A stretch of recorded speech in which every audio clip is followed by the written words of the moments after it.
안드로이드 스튜디오를 설치하는 과정을 살펴봅시다. 앞서서 제시한 영상은 윈도우 환경에서 설치하는 과정을 나타내기는 했는데 안드로이드 스튜디오의 이전 버전이다 보니까 다소 차이가 나는 부분들이 있어서 어려움을 겪는 학생들이 덜어 있는 것 같습니다. 이 영상에서는 현재 최신 버전의 안드로이드 스튜디오를 설치하기는 할 것인데 현재 운영체제가 윈도우 시스템이 아니라 맥OS라는 점에서 살짝 여러분들이 보는 형식과 달라 보일 수 있는 부분들이 존재할 수는 있습니다. 감안하고 살펴보고 안드로이드 스튜디오 자체로는 맥OS나 윈도우 시스템이나 거의 똑같이 사용할 수 있기 때문에 문제는 없으리라 생각되어집니다. 현재 developer.android.com 이라는 사이트에 방문을 해서 안드로이드 스튜디오라는 항목을 선택을 해주면 되겠죠. 자, 그러면 자동으로 다운로드 링크가 나타나게 될 것입니다. 최신 버전이 4점대 안드로이드 스튜디오가 활성화되어 있네요. 자, 약관에 동의해주고 다운로드 눌러주게 되면 다운로드가 시작되는데 다운로드 폴더에다가 저장합시다. 현재 다운로드 되어지는 내용은 안드로이드 스튜디오의 설치 실행 파일이 되어지는 것이겠죠. 자, 다운로드가 마쳤으면 설치 실행 파일을 실행해 줘야 되겠죠. 자, 실행 파일을 더블 클릭해서 실행을 해 봅시다. 맥OS 환경에서는 윈도우 시스템과 좀 다른데 일단은 설치를 진행을 하면 끝나게 됐고, 설치하기 위한 설치 파일은 종료하고 설치되어진 안드로이드 스튜디오를 실행을 해봅시다. 보안 설정 확인해주고 나는 현재 시스템에서 이전 버전을 설치한 적이 있었기 때문에 이런 창이 나오는데 기존의 환경 설정을 그대로 가져올 것인지 아니면 새로 설정할 것인지를 지정하는 부분입니다. 그냥 새로 설정하죠. 이전에 사용하지 않는 디렉토리는 모두 지우도록 하고 안드로이드 스튜디오 플러그인 업데이트라는 부분이 있네요.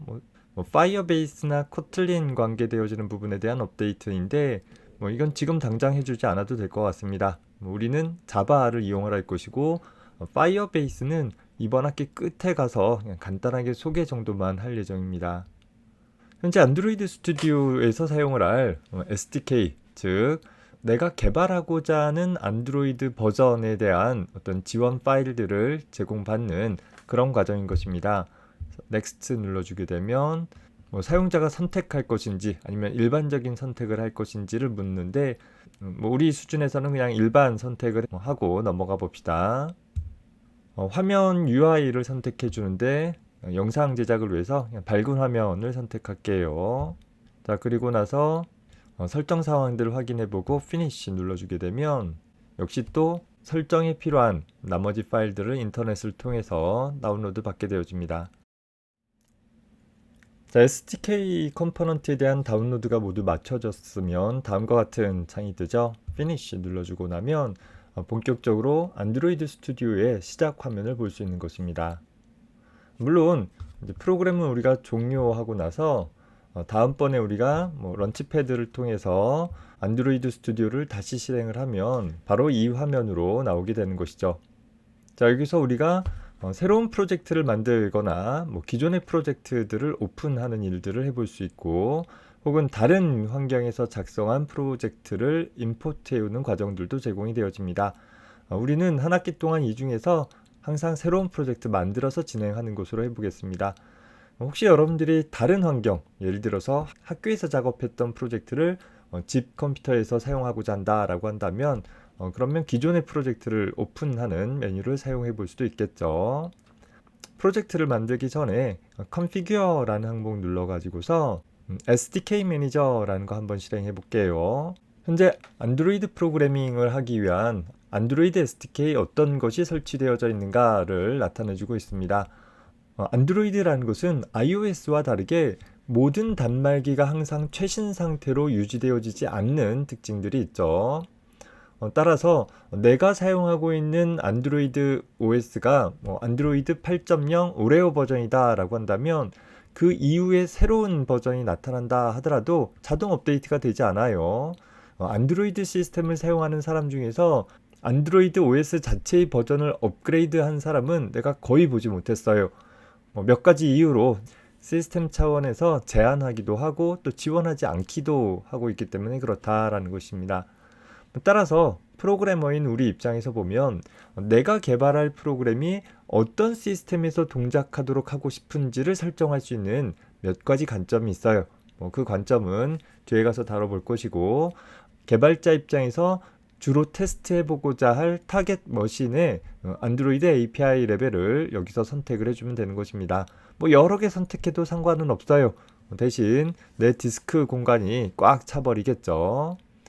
자, 일단은 OK 눌러주고, 자, 다음으로는 AVD 매니저라는 것을 한번 실행해 볼게요. 현재 AVD 매니저라는 것은 가상 머신을 관리해주는 그런 메뉴가 되는 것이에요. 안드로이드 버추얼 디바이스의 약자인 것이죠.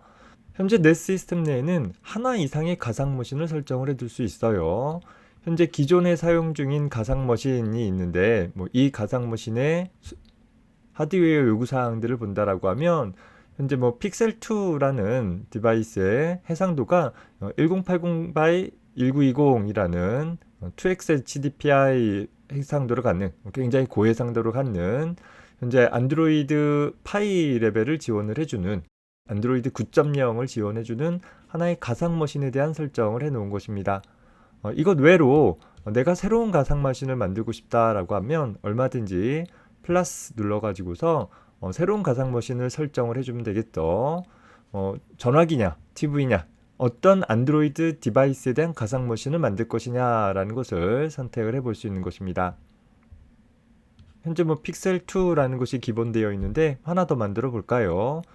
다만 여러분들이 주의할 점은 가상 머신은 현재 내 호스트 시스템이 소프트웨어적으로 에뮬레이션 해주는 것이죠.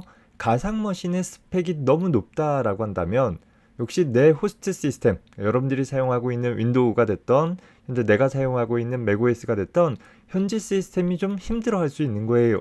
마치 우리가 동시에 아주 큰 규모의 프로그램을 수행을 하게 되어지면 현재 시스템이 좀 메모리 관리 측면에서 시스템이 좀 버벅이는 일들이 일어날 수 있는 거잖아요. 그래가지고서 만약에 내 시스템의 성능이 좀 충분치 못하다라고 한다라고 하면 아주 높은 해상도를 갖는 최신의 디바이스보다는 상대적으로 좀 낮은 저렴한 형태의 해상도가 좀 낮은 형태의 디바이스들을 선택해 보는 것도 한 방법이다라는 점 염두에 두기 바랍니다. 일단 픽셀2 선택한 상태에서 넥스트 눌러주게 되면 현재 내가 생성하고자 할 가상 머신에 설치할 안드로이드의 버전을 선택해주는 상자가 나타나는 것입니다.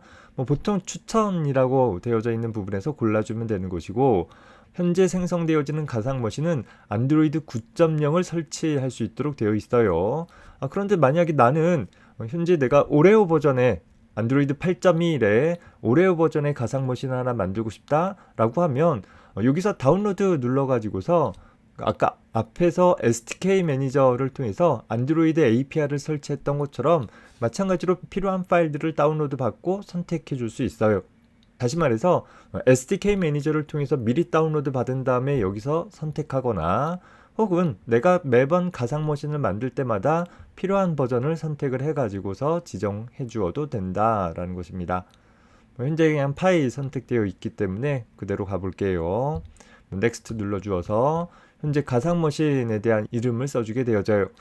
현재 우리는 픽셀2라는 하드웨어에서 안드로이드 API 레벨 28을 갖고 있는 그런 가상장치다라는 형태로 이름을 지정해 봤습니다. 우리 앞에서 하나 만들어 놓은 곳이 있기 때문에 뒤에다 그냥 V2라고 썼어요. 이름은 어떤 것이어도 상관이 없습니다.